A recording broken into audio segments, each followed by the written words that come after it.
सुमध्याह्न। प्रिय बच्चों, पिछले क्लास में शीर्षक चले गांव की ओर के पाठगत बातों से आपको अवगत कराया था। आज पुनः पाठ को नियमित करते हुए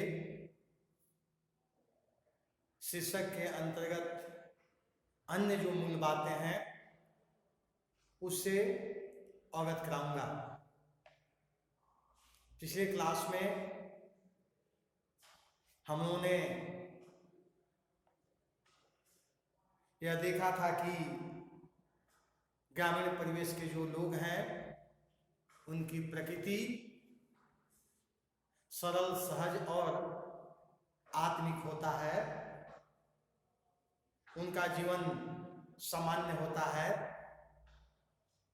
विषम परिस्थितियों में भी उनकी सहिष्णुता सरलता से देखी जा सकती है। उनका जो जीवन है परंपराओं, रीति रिवाजों, संस्कृतियों, सभ्यताओं, आचरणों, उत्कृष्टताओं या अन्य प्रकार के जो मूलभूत मौलिक मानवीय स्वरूप हैं उनके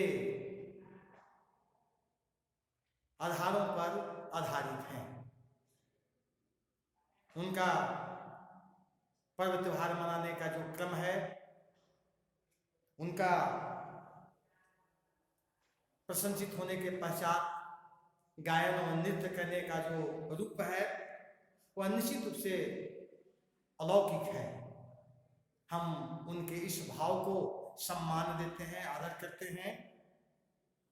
साथ ही साथ अगर कोई व्यक्ति उनसे बाहर विदेश में काम करने के लिए जाता है, उनके प्रति भी उनके जो भाव हैं, आदर के भाव हैं। किसी प्रकार से घर के हालचाल को लिखित भाव से प्रकट करने की जो क्षमता और शक्ति है वह भी अद्भुत है, सामान्य है। घर के सभी परिवार बैठ कर करके सही ढंग से जीवन यापन करते हैं, यह भी स्पष्ट रूप से दृष्टिगोचर होता है। इसके पश्चात आगे की जो पंक्ति है, चले गांव की ओर जहां पर गाय दुधारू चरती, छाया में बैठे ग्वाले की वंशी ताने भरती, जहां स्नेहमय निश्चल सादे जीवन का ही क्रम है, जहां न कोई काम तुच्छ है, अर्घ पा रहा श्रम है।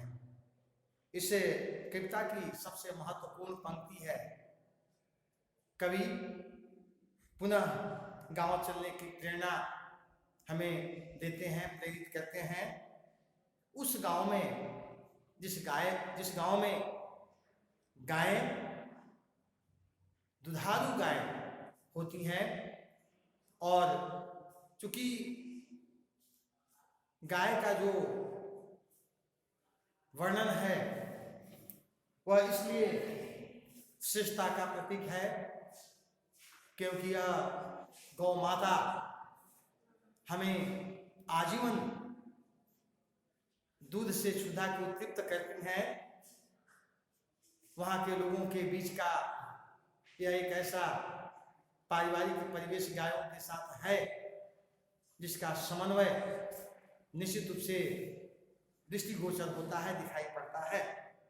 जब हम गांव में जाते हैं तो भेड़ बकरियों का, गायों का, भैंसों का होना किसानों के पास अनिवार्य है।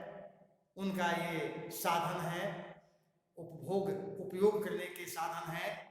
और इस प्रकार से वहाँ पर हम देखते हैं कि वे गायें जो दूध देने के लिए हमेशा तत्पर रहती हैं, उनकी सेवा में वे तत्पर रहती हैं।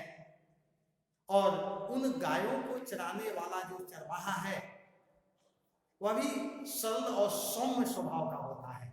उसकी प्रकृति निश्चित रूप से उत्कृष्ट होता है। वह गायों को चराने के क्रम में पेड़ों की छाया में बैठ करके बड़े मधुर भाव से अपने वाद्य को संगीतमय लय से पिरोता है, बजाता है, और तब वहां का वातावरण निश्चित रूप से मंत्रमुग्ध कर देने वाला बन जाता है। कवि इस सहजता का, सरलता का जो भाव है, उनके मनोरंजन करने के तरीके हैं काम के साथ साथ, वह निश्चित रूप से हमारे लिए प्रेरणा के स्रोत हैं। कवि इनके जीवन के संदर्भ की चर्चा करते हुए बताते हैं कि इनका जीवन स्नेह से युक्त होता है, बिना छल कपट प्रपंच धोखा का होता है, पाप से रहित होता है। इनका जीवन सादगी का प्रतीक होता है। अगर हम कहें कि सादा जीवन और उच्च विचार के साथ इनका जीवन लगातार अग्रसर होता है, तो किसी भी प्रकार का कोई अतिशयोक्ति नहीं है। जहां ना कोई काम तुच्छ है, अर्घ पारहाश्रम है। स्वाभाविक रूप से जो खेत खलिहान में काम करने वाले लोग हैं, अपने काम को आराधना, पूजा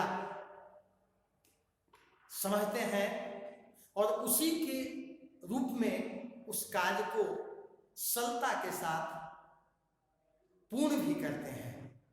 हमें इस शीर्षक, इन पंक्ति से इस बात की प्रेरणा तो अवश्य मिलती है कि चाहे काम शारीरिक हो, मानसिक हो, छोटा हो, बड़ा हो, कार्य को किसी भी रूप में सम्मान देने की आवश्यकता है। मैंने इस शीर्षक के अंतर्गत सरदार पूर्ण सिंह की कहानी श्रम की प्रतिष्ठा के संदर्भ की चर्चा की थी। यह बताया था कि कोई भी काम छोटा या बड़ा नहीं होता। जो व्यक्ति मन लगा करके काम करता है, उसका सम्मान इस संसार में सबसे ऊपर होता है, वह सिरमौर बना हुआ होता है। कभी इन किसानों को वास्तव में प्रकृति का एक ऐसा साधु मानता है जो हमेशा अपनी तपस्या से इस धरती को, तपस्या से गायों को या अन्य प्रकार के जो संसाधन हैं उनको ये हमेशा तपाते हैं। स्वाभाविक रूप से इनका जो जीवन है सादगी से भरा हुआ है, निश्चल है। इनमें किसी भी प्रकार की कोई विसंगतियां, कुत्सित भावनाएं देखने को कहीं पर भी नहीं मिलती। और सबसे बड़ी विशिष्ट जो पहचान है वह यह है कि किसी भी काम को बिना तुच्छ समझे बड़े श्रेष्ठता के साथ कार्य का क्रियान्वयन कर करके उस काम के प्रति जो श्रद्धा है, भक्ति है, भाव है, उसको वे निरूपित करते हैं। स्वाभाविक रूप से हमें अपने काम को पूजा समझना चाहिए, धर्म समझना चाहिए, सदाचारिता का सबसे उत्कृष्ट आदर्श स्वरूप समझना चाहिए। यदि ऐसा समझ करके हम अपने कार्य का क्रियान्वयन करते हैं तो सबसे उत्कृष्ट कार्य होगा। ऐसे ही कार्य के प्रति हमारा अर्घ्य देना समझा जाएगा। तो हम प्रस्तुत पंक्तियों के द्वारा उस खेत खलिहान में काम करने वाले किसानों के प्रति, गाय चराने वाले चरवाहों के प्रति, उनके निश्चल स्नेह से युक्त मानवीय सद्भावों से परिपूर्ण जो उत्कृष्ट विचार हैं उसको हम रेखांकित करते हैं। और सबसे बड़ी बात यह है कि छोटे बड़े किसी कार्य को यदि वे करते हैं तो बड़े सम्मान आदर के साथ करके उस कार्य को पूरा करते हैं। ऐसा ही हमें करने का प्रयास भी अपने कामों को करना चाहिए। तो आज के लिए इतना ही। अगले क्लास में पुनः शिक्षक को नियमित किया जाएगा। आपको धन्यवाद।